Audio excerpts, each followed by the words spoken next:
Ontem eu recebi uma informação quentíssima que forças Delta já estão em território brasileiro com inteligência americana.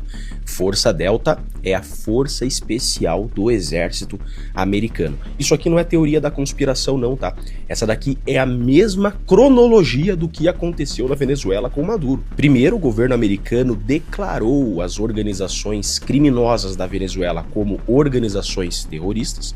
Depois o governo americano começou a combater essas organizações terroristas em território venezuelano. É o que vai começar a acontecer agora aqui no Brasil. Por isso que a esquerda está esperneando pela defesa da nossa soberania, porque eles sabem que o governo americano virá em território brasileiro combater PCC e Comando Vermelho. E depois foi que o governo americano prendeu o Maduro, porque o serviço de inteligência americano concluiu que Maduro fazia parte dessas organizações ou estava dando proteção a essas organizações terroristas que o governo americano estava combatendo. Não foi a perícia que foi feita, não foi sequer ainda sobre o que denunciou o Tagliaferro. A perícia, um parecer técnico, tá aqui, um parecer técnico, exame documentoscópico digital. Quem solicitou foi um jornalista com coragem, David Agape, e foi feito por dois renomados peritos, Reginaldo Tirotti e Jaqueline Tirotti. O que diz essa perícia? Confirma que a sentença dada por Alexandre de Moraes foi redigida após, 6 dias após, a sentença ter sido dada. Retroativa, portanto. A sentença foi produzida 6 dias depois e lançada como se tivesse sido feita no dia que ele tomou a decisão. E o mais interessante, como eu disse, que não é uma perícia feita sobre o documento fornecido por Tagliaferro. Foi feita com base no próprio documento do Supremo Tribunal Federal, que é público. Foi extraído da página do STF. De lá extrai-se um documento que é a sentença de Alexandre de Moraes, e a perícia comprova, pelos metadados do documento do Word, que é como foi feita essa sentença, que ela foi criada e modificada no mesmo dia, 6 dias após a sentença. Todos sabiam. Todos quem? Todos do partido, desde o presidente do partido, tesoureiro, secretário, deputados, senadores, todos sabiam que isso ocorria. Isso foi desde o seu ingresso, desde o início do seu... Desde que o senhor assumiu esse cargo, já havia essa situação? Já havia essa situação. Dentre eles, Luiz Inácio Lula da Silva, o ex-diretor da Petrobras, revelou que criou uma relação de intimidade com boa parte da cúpula do partido. O presidente Lula, ele era conhecido como chefe, era chamado como chefe, grande chefe, Nine, ou esse movimento com a mão. Eu queria deixar claro, que eu cometi ilegalidades. Quero pagar pelas ilegalidades, mas eu quero pagar pelas ilegalidades que eu cometi. Se for fazer essa situação que a gente vive, vou fazer uma comparação com o teatro, eu sou um ator, tenho um destaque, um papel de destaque nessa peça, mas eu não fui e não sou nem o diretor, nem o protagonista dessa história. Segundo ele, na construção de estaleiros, por exemplo, 1% do valor do contrato era desviado entre funcionários da Petrobras e políticos. 2/3 do partido político, Vacari me informou que iriam para o Partido dos Trabalhadores, para José Disseu e para Lula. Sendo que a parte do Lula seria gerenciada por Palocci. O Vacari, ele foi apresentado como um homem do presidente Lula que iria cuidar dos interesses junto à Petrobras, das empresas que atuavam junto à Petrobras. Interesse do presidente Lula. Segundo o ex-diretor, nada escapava aos olhos do ex-presidente. Ficou claro, muito claro para mim, que ele tinha pleno conhecimento de tudo e detinha o comando. Atenção, Brasil, porque o cerco se fechou de vez. Para muitos que acreditavam que a impunidade tinha tomado conta do nosso país, parece que agora uma força maior, uma força que está vindo lá de fora, começou a mexer nas estruturas desse sistema. E acredite se quiser, até a Globo se propôs em derrubar Lula e Xandão.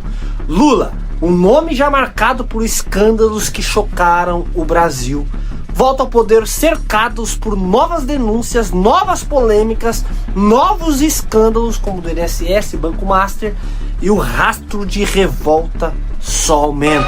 Tá cheio de jovem na idade de vocês que fica na internet todo dia.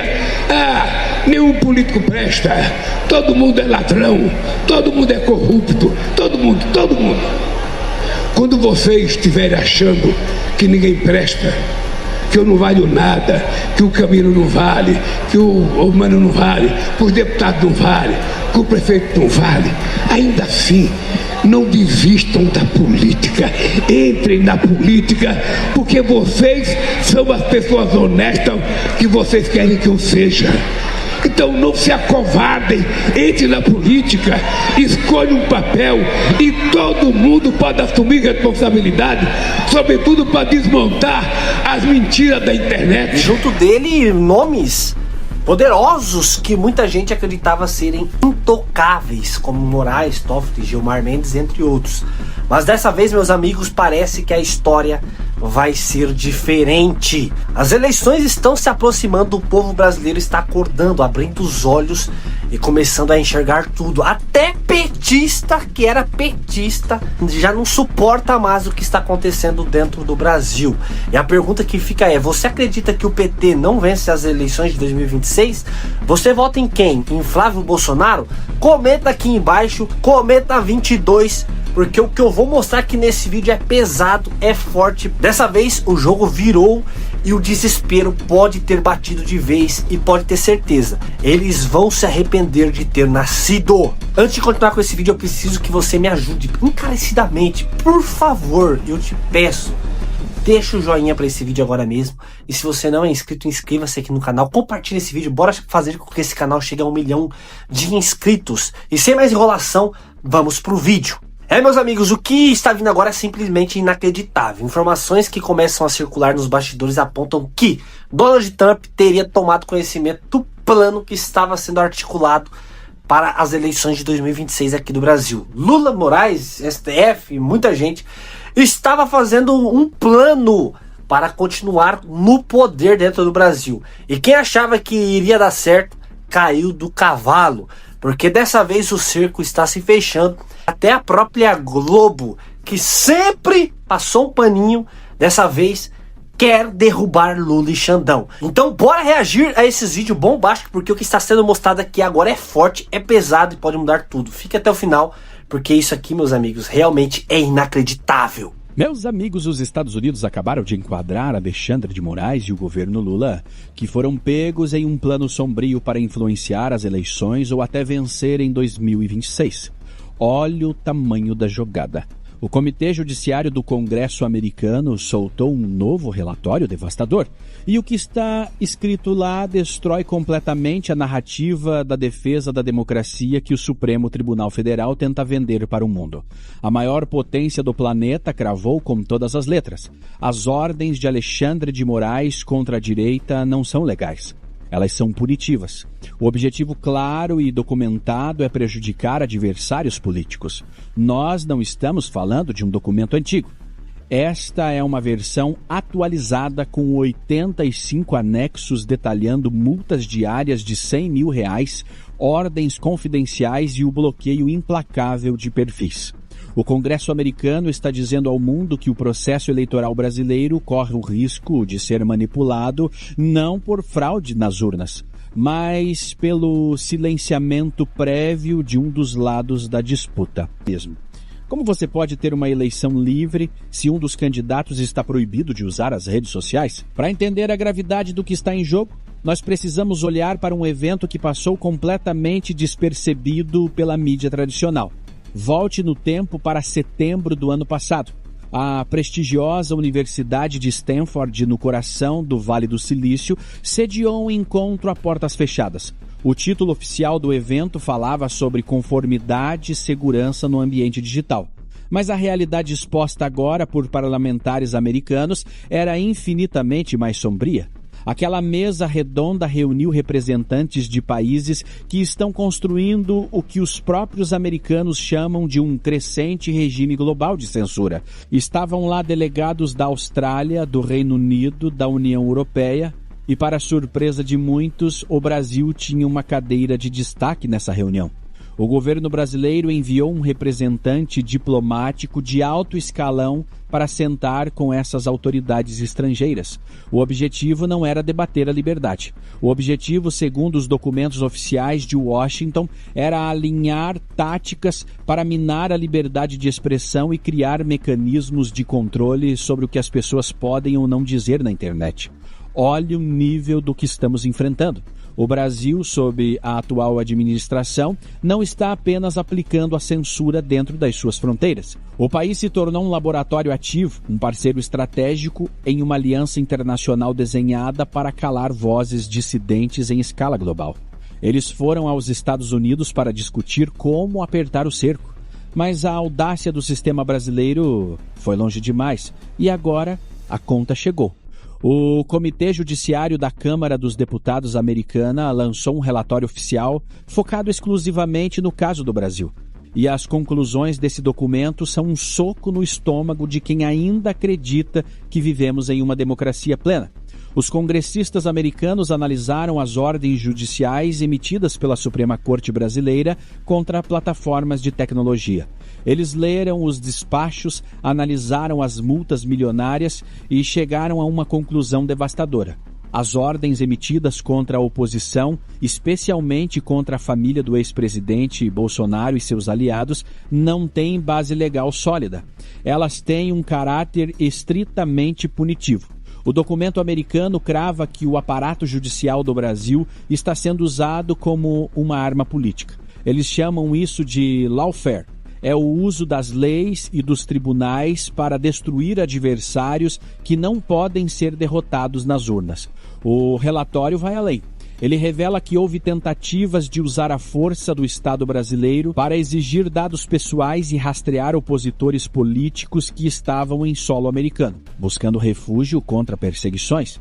É uma tentativa clara de estender o braço punitivo do Estado para além das nossas fronteiras, desafiando a soberania de outras nações. Só que tem um detalhe nessa história que fez o Palácio do Planalto perder o sono. Os americanos não estão apenas preocupados com o que aconteceu no passado. Eles estão olhando para o futuro. O relatório aponta diretamente para o calendário eleitoral brasileiro. Eles sabem que as pesquisas mostram um empate técnico entre o atual presidente e os principais nomes da oposição, como o senador Flávio Bolsonaro.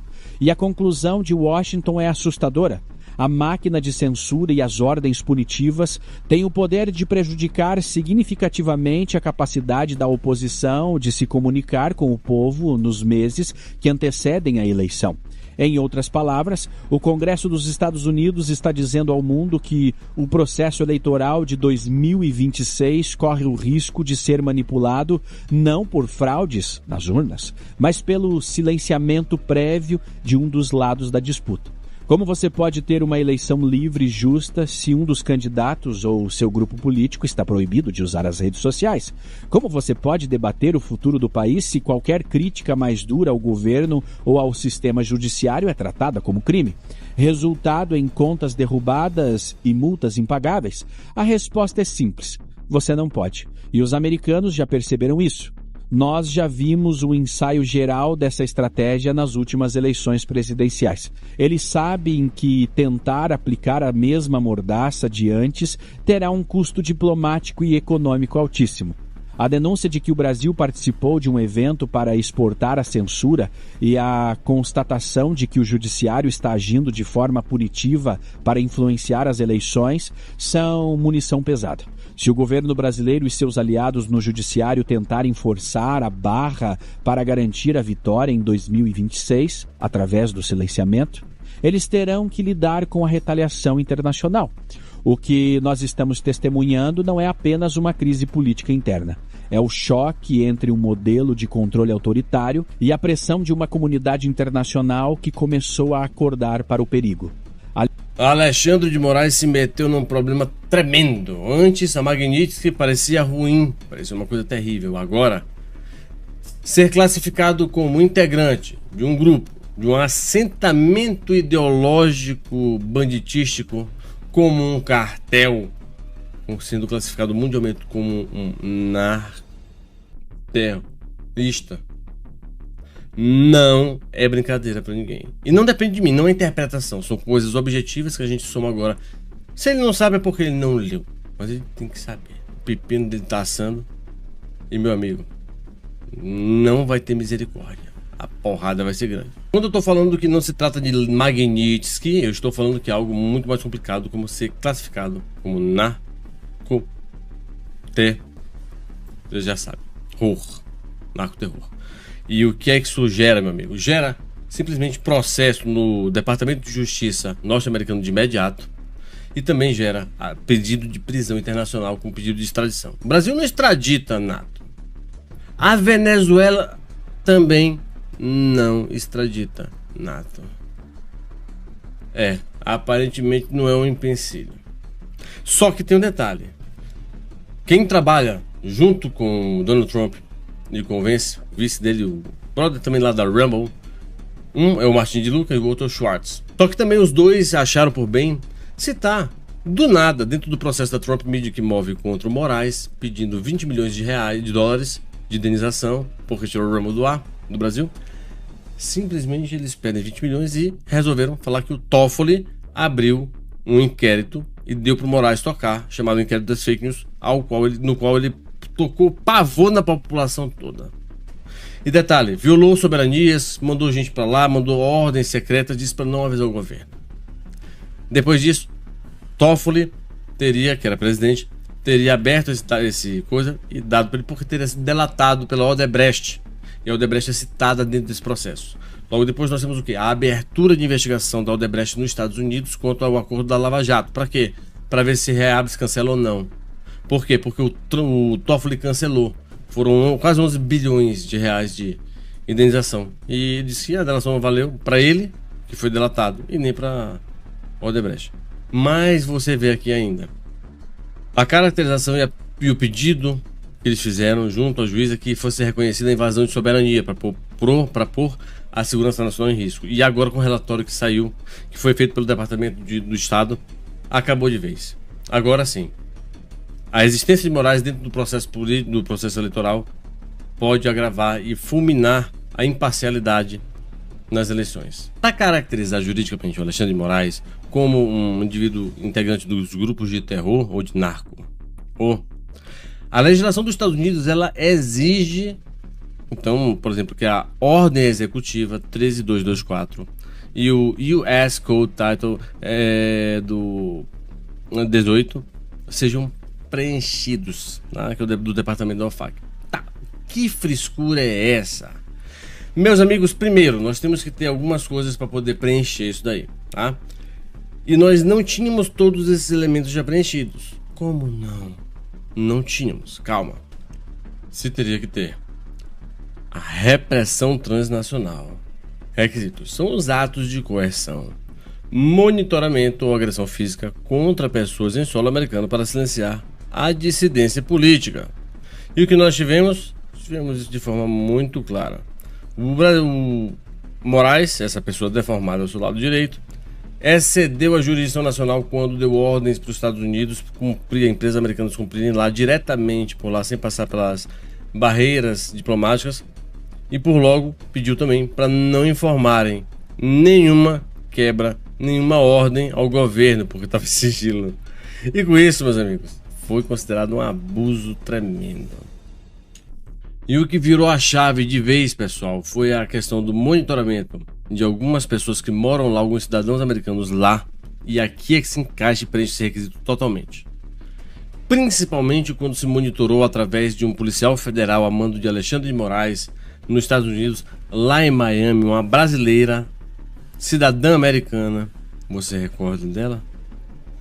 Com a cogitação, não apenas de monitoramento, como prova, está nos autos do processo, o relatório do policial, com a possibilidade de ordens para sequestrá-la e trazê-la de volta, como capangas sicarianos de Vocaro para o Brasil. Uma cidadã americana. Teve até o problema do passaporte ainda, recorda? Então a agressão, quando ela é feita de forma hostil, óbvio que toda agressão ela acaba sendo hostil, ela tem um objetivo de vigiar, silenciar, tudo porque ela colocou uma barbaridade lá sobre Moraes Pediu para os generais investigarem ele, uma coisa assim. Direito dela. Então ficou caracterizado a opressão estrangeira, equiparando seu status aos de espiões de regimes adversários como o da Rússia e do Irã. E aí nós temos outro requisito também, que é o requisito da instrumentalização do medo. Certo, pessoal? Então, o uso sistêmico de ameaças, prisões sem devido processo, multas astronômicas, sigilo total, sem acesso aos autos, paralisar a oposição, dizer que Bolsonaro era canibal, essa frescura toda aí gerou uma interferência eleitoral. E eles dizem que hoje, por isso tudo que eles fizeram, vai acontecer de novo, pode acontecer de novo. Só que isso representa para os Estados Unidos da América algo muito pior, uma ameaça hemisférica, onde uma autoridade deformada desestabiliza a região. Como um quadrúpede, uma besta possuída pelo cão, ele quer, por final da força, fazer as coisas do jeito dele. A interferência eleitoral e lawfare, tá? Diz o seguinte: o relatório da Câmara, no dia 1º de abril de 2026, afirma que Moraes atinge o cerne da democracia. Desgraçado. Eu protejo a democracia, eu só gosto... Seu agressor da democracia, vagabundo. Tô dizendo mesmo. Brasil instável e capturado por interesses escusos de facções e uma vulnerabilidade para todo o continente. Observe o que está sendo dito. Afirma que Moraes atinge o cerne da democracia e para os Estados Unidos, o Brasil é um país instável e capturado por interesses escusos de facções, ou seja, interesses indecentes, criminosos de facções. O Brasil é um estado capturado por facções e é uma vulnerabilidade para todo o continente, ou seja, para os Estados Unidos também, para a segurança interna norte-americana. Foi a mesma parada na Venezuela. Será que os caras são cagados de sorte e nós não? Pois é. E ademais, taxar o PC, o CV, essa corja de vagabundo aí, como a galera do terror, facilita demais. Por quê? Qualquer um que dê apoio ideológico, jurídico, financeiro para essa galera, automaticamente pode ser decretado um apoiador desse grupo vagabundo de narcoterror e punido do mesmo jeito. Mas o que significa? Calma que o Titio Moro vai explicar pra você. E ainda tem mais, pessoal, a repressão do medo. Lembra aquele negócio atrás do medo que eu falei pra vocês? Tem aquela questão também global que ele baniu, por exemplo, o Alan do mundo todo, não pode ter YouTube. Não podia ter YouTube. Aí dentro, meu irmão, tô dizendo mesmo, um vagabundo desse querendo proibir os outros. Tá, mas olha só. Esse quesito que a gente não tinha, mas agora a gente vai ter. E muito bem. Que é o suporte material ao terror. Como assim? Bem, meus amigos, a prova de que o indivíduo fornece recursos, consultoria ou serviços a organizações já designadas como terror ou criminosas transnacionais. Como PCCV. Cumprimento em fase de verificação crítico é como se encontra. Meus amigos, hoje o estado do PCC e do Comando Vermelho. Ou seja, vão reconhecer, não importa o bloqueio. Agora, meus amigos, se tem sim a prova que 80 milhões de lavagem de dinheiro de um banco que prestava serviço só lavagem para PCC, Comando Vermelho, irrigaram o terreno da família Moraes. E agora o seu patrimônio está bem regado com essa grana, transformando teses jurídicas, peças, acessos em política. Resultado político. É o tal do acaso por acaso, né? O acaso coincidente ou coincidente acaso que custa muito caro. Porque vocês sabem que coincidência no Brasil custa caro. Transformando então, pessoal, as decisões judiciais em serviços operacionais para o crime organizado. Mas assim, eu não entendi porque tá dentro que tem que ter violência ou grave a ameaça. E não tem. Se fosse visto, fosse provado que Moraes, de alguma maneira, exerce a violência ou a grave ameaça, além do medo, tá? E principalmente contra o americano. Mas como ele faz isso? Através do Estado capturado também. Mas a lei americana, ela entende pacificamente que uma vez que você recebe dinheiro do tráfico, ou recebe dinheiro do narco, ou recebe dinheiro da lavagem de qualquer coisa, você está dentro da cadeia da lavagem. Só que tem um outro detalhe. Uma vez que você fornece informação, uma vez que você fornece proteção, uma vez que você fornece celeridade ou salvação a pessoas que estão ligadas a esse grupo ou ao próprio grupo, você está favorecendo este grupo de terror. Isso é muito mais do que o suficiente para te meter onde nem os passarinhos vão querer te ver. Em El Salvador. Ainda bem que não é em Sinaloa. Ou quem sabe, a gente não sabe. Mas, meus amigos, eu digo a vocês, uma vez que Moraes dá condição, presta esse serviço a essas pessoas do narco, seja por orientação, seja o que for, como os Estados Unidos entende? Ele entende assim. Bem, então ele viabiliza o emprego da grave ameaça e da violência contra os cidadãos americanos quando o narcotraficante vem para assediar, para fazer a venda, para tudo isso. Deu para entender? Então ele viabiliza a violência dessas pessoas. Ou seja, o cartel tem grana por conta de informações, proteção à lavagem de dinheiro, proteção ao sistema de venda de droga, aprovar até... 40 palitos de maconha não é tráfico, é para uso próprio. Porra, pera aí, só se for Gilmar com aquele beição dele lá, que dá 2 chupadas naquilo ali, o cigarro deve ir embora. 40, tu vai ficar, pô, alombrado para sempre, mano. Tu vai ficar muito louco, não tem cabimento. Mas sabe como é? O Gilmar queria liberar até 50 pinos de coca. Meu Deus do céu, cara, isso é muito insano. Depois de tudo isso que vimos aqui, fica cada vez mais claro que o Brasil está vivendo um momento decisivo. O que antes parecia impossível agora começa a ganhar forma diante dos nossos olhos. O cerco está se fechando, o jogo está virando de vez.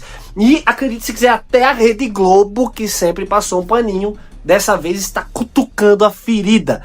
E quem achava que era intocável está vendo o fim se aproximar. Mas a grande verdade é só uma: quem decide o rumo de tudo isso é o povo. E as eleições estão logo ali. E cada escolha pode mudar completamente o destino do país. E eu pergunto a você: você acredita que Lula e Moraes e todo esse sistema realmente vai cair? Você vai continuar apoiando o PT ou vai voltar em Flávio Bolsonaro em 2026? Comenta aqui embaixo, porque a sua opinião agora vale muito mais do que nunca. E claro, bora torcer para Trump realmente intervir nas eleições, intervir no Brasil. Deus abençoe você, compartilhe esse vídeo, deixa o joinha, se inscreva aqui, fique com Deus e até o próximo vídeo se Deus quiser. Fui!